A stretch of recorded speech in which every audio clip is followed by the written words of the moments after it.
أعوذ بالله من الشيطان الرجيم بسم الله الرحمن الرحيم والصلاة والسلام على سيدنا محمد وعلى آله وصحبه أجمعين وببركة سيدي الشيخ محمد فوزي الكلكري قدس الله سره. Salam alaikum. Dans cette vidéo, j'aimerais partager avec vous un extrait du cours de Sidi Cheikh قدس الله سره qui porte sur l'entité de l'être humain. Allah subhanahu wa ta'ala dit dans Sourate Al-Hadid: Nul malheur n'atteint la terre ni vos personnes qui ne soit enregistré dans un livre avant que nous ne l'ayons créé. Et cela est certes facile à Allah. Sourate 57. Sidi Cheikh Qaddasallahu sirrahu dit que en fait l'entité de l'être humain est divisée, répartie entre deux compartiments, entre le corps et l'âme, entre la terre et le ciel. Et plus l'homme en fait il penche vers ce qui est bas, ce qui est lui, son entité sera terrestre, et plus il va pencher sur ce qui est céleste, ce qui est lui, son entité va être uluya, et ceci c'est à travers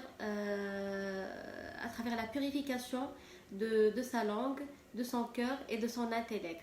Alors que si son souci est uniquement de satisfaire la partie basse, à savoir le ventre et les autres plaisirs, il va rester en fait dans ce qui est terrestre. Dans le hadith de Sayyidina Rasul alayhi salatu wassalam, Sayyidina Hudayfa ibn al-Yaman rapporte que les tentations sont proposées au cœur les unes après les autres, comme les branches d'une natte de roseau.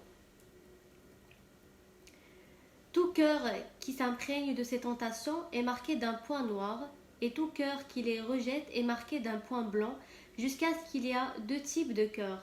L'un comme la pierre blanche et lisse qui ne sera touchée par aucune tentation aussi longtemps que les cieux et la terre existeront. Et l'autre noir est couvert de rouille comme une coupe renversée, ne reconnaissent plus ce qui est bon et ne rejetant plus ce qui est mauvais, et acceptant seulement ce qui est en accord avec ses passions, rapporté par Muslim.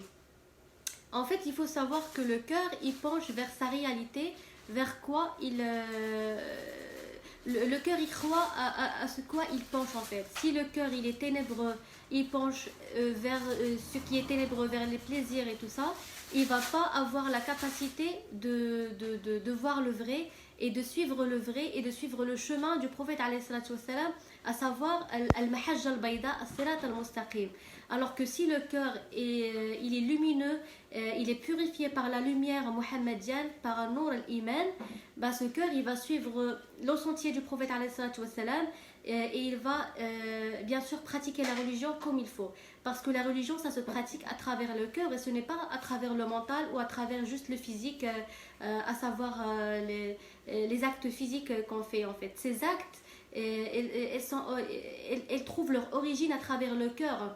Par exemple, la prière, quand on pratique la prière, c'est le wasl, c'est la sila entre le serviteur et le Seigneur.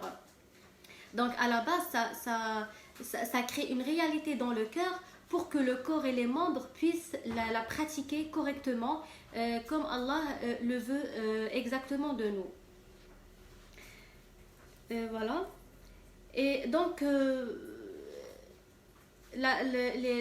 l'âme en fait de l'être humain, normalement elle doit retourner à son origine en passant par les 7 degrés de an-nafs, de l'âme, en commençant de l'âme instigatrice au mal, al-nafs al-ammaratu bis-su', jusqu'à arriver à nafs al-mutma'inna, pour enfin goûter à la seigneurie et pour enfin se connaître soi-même. Allah subhanahu wa ta'ala dit: Man arafa nafsahu faqad arafa rabbahu. Et dans un verset, Allah subhanahu wa ta'ala dit: Ya ayyatuha an-nafsul mutma'inna irji'i ila rabbiki radiyatan mardiya fadkhuli fi ibadi wadkhuli jannati. C'est à travers le retour de cette âme à son origine, elle va se connaître avant tout, et se connaîtra soi-même, et elle va connaître son Seigneur, et elle va rentrer dans le paradis, ce paradis de la ma'rifa, de la réalisation spirituelle, et à ce moment-là qu'elle va réaliser véritablement l'ascension spirituelle, al-mi'raj, parce que le cœur et l'âme ne peuvent pas le réaliser en étant ténébreuse, en étant encore voilée avec le monde physique, al-mulk.